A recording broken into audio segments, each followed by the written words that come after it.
$12 billion is going to American farmers who have been hit hard by the trade war. Tariffs have resulted in higher costs and less sales for farmers this year. The new aid will give a one-time payment to farmers growing row crops like soybeans, rice, and potatoes. Others will be determined by market conditions. The Trump administration said direct payments are expected by the end of February. I'm joined now by Ian Sheldon, the Anderson's Chair in Agriculture, Marketing, Trade, and Policy at The Ohio State University. Thanks so much for joining us. We'll start with this. $12 billion sounds like a lot of money. How far is that going to stretch across farms in the U.S.?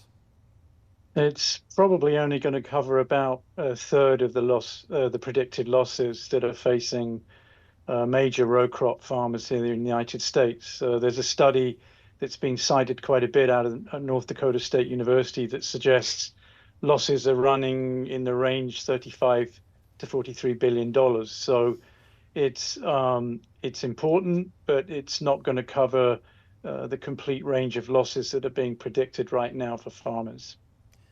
Now, is this going to impact farmers right here in Ohio, and how much could each farmer see? Oh, it should do, especially our major export from the state has always been soybeans. And this year, since May, we've not really been exporting any soybeans, particularly to China, which has historically been our largest market.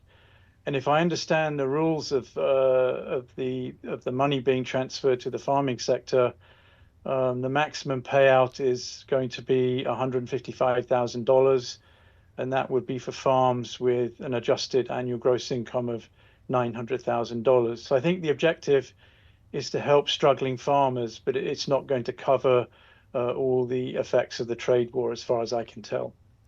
Well, the aid comes after scrutiny over the president's trade policies. Do you think this was the right move to issue aid? And how the farmers are they really doing this year? Are they hurting that bad?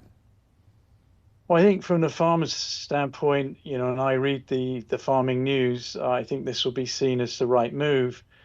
And so politically, they're an important voting group for the president and his administration. But politically, it might not be quite as popular with other sectors of the economy, particularly small businesses. I'm doing a story tomorrow with another TV station here in Columbus about the price of artificial Christmas trees and the impact of tariffs there. So I think, outside of agriculture, this might not be quite so popular. But having said that, there's no doubt that farmers have been suffering a pretty significant squeeze on their margins this year.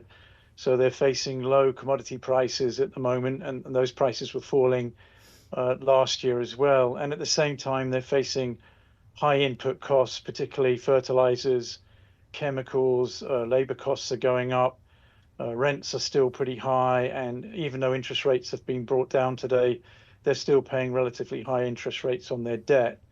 In terms of fertilizers, the president did talk yesterday or on Monday about raising tariffs on imports of potash from Canada, and that's clearly going to put more pressure on those costs. So I think, this is an important transfer to farmers at a time when they're facing a pretty tough market right now.